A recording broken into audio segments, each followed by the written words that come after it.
Halo guruku sayang, apa kabar hari ini? Semoga selalu sehat ya.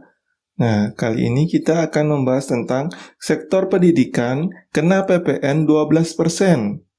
Guru besar UGM nilai tidak tepat. Ya, ini dari edukasisindo.com ya. Jakarta. Rencana pemerintah yang akan memberlakukan pajak tambahan nilai PPN 12% mulai Januari 2025 menjadi sorotan, terlebih pada pajak pendidikan, khususnya pada layanan pendidikan berstandar internasional. Guru Besar Fakultas Ekonomi dan Bisnis Universitas Gadjah Mada, FEB UGM, Profesor Dr. Andus R. Agus Sartono menilai rencana penaikan PPN 12% terhadap sektor pendidikan tidak tepat dan bahkan sebaiknya dibatalkan saja oleh pemerintah.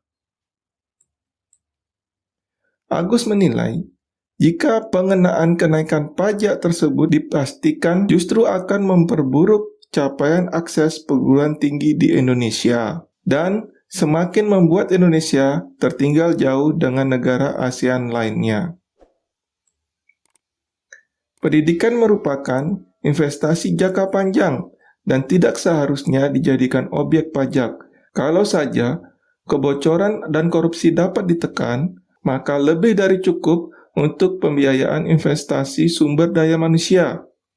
Jika kita abai terhadap sektor pendidikan, maka hanya masalah waktu saja kita justru akan makin terpuruk, kata Agus, dikutip dari laman UGM.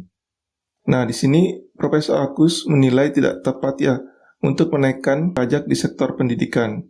Nah, memang di sini yang akan naik itu, sebelum lanjut, jangan lupa like dan subscribe-nya untuk mendapatkan informasi dan edukasi terbaru seputar dunia pendidikan. Meski pengenaan PPN 12% terhadap pendidikan bertaraf internasional, diakui Agus tidak tepat sasaran, mengingat pemerintah sendiri gencar mendorong agar pendidikan di Indonesia memiliki kualitas bertaraf internasional.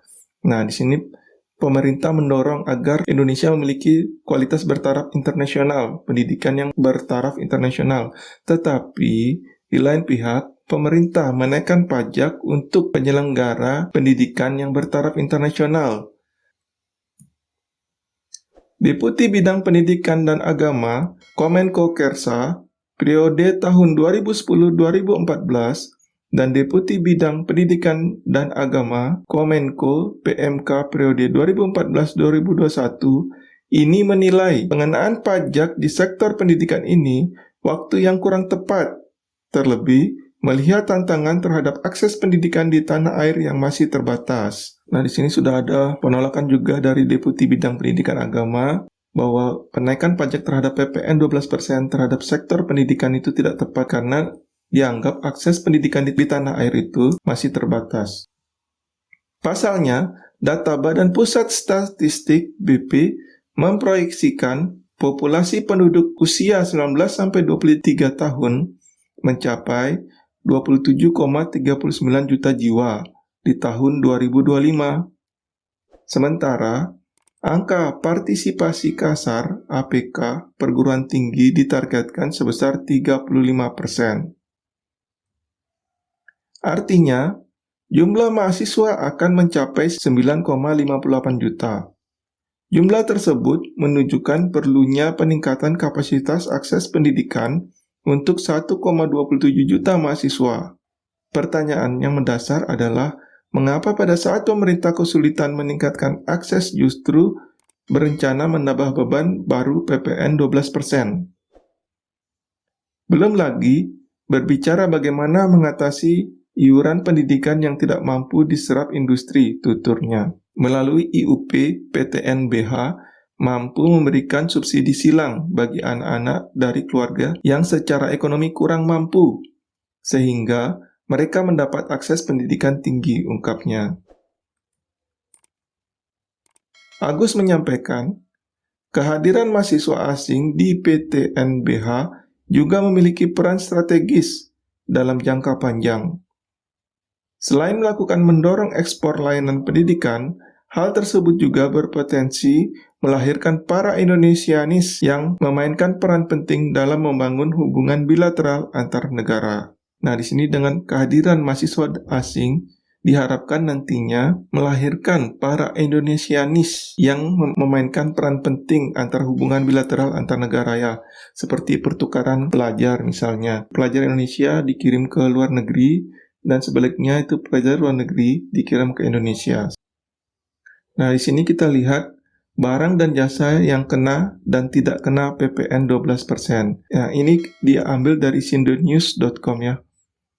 Nah, ini yang pertama, daftar bahan kebutuhan pokok yang bebas pajak PPN 12%. Nah, di sini ada beras, ada tepung terigu, ada daging ayam ras, daging sapi, ikan bandeng, ikan bolu, ikan cakalang, ikan sisik, ikan kembung, ikan tongkol, ikan tuna, telur ayam ras, minyak goreng, cabai hijau, cabai merah, cabai rawit, bawang merah, gula pasir.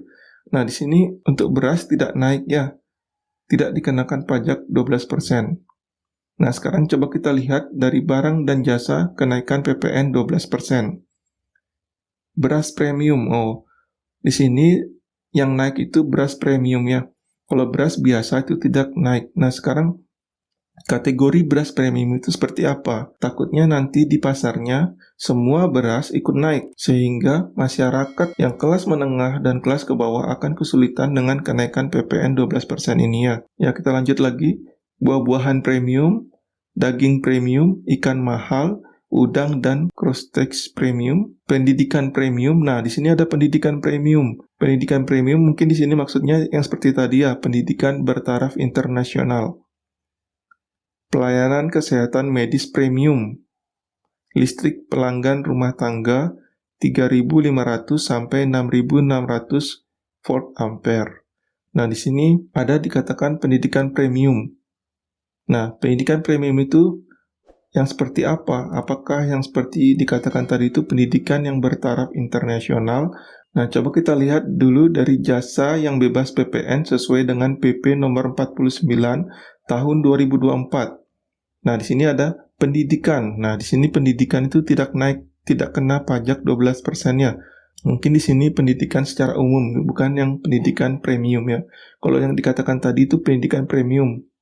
Pelayanan kesehatan medis, pelayanan sosial, angkutan umum, keuangan, persewaan rumah susun umum, dan rumah umum. Nah, di sini angkutan umum itu tidak kena PPN 12%-nya. Jadi layanan yang umum-umum itu tidak kena pajak PPN 12%. Sedangkan barang dan jasa yang premium itu akan dikenakan PPN 12%. Nah, kita lihat lagi. Barang jasa bersifat strategis dibebaskan dari pengenaan PPN. Yang pertama, bahan makanan, sektor transportasi, sektor pendidikan atau kesehatan, listrik dan air, jasa keuangan, asuransi. Ya, ini yang bebas dari pengenaan PPN. Nah, untungnya di sini bahan makanan itu tidak kena kenaikan PPN-nya. Demikian video yang saya sampaikan, semoga bermanfaat. Jangan lupa like dan subscribe-nya untuk mendapatkan informasi dan edukasi terbaru seputar dunia pendidikan.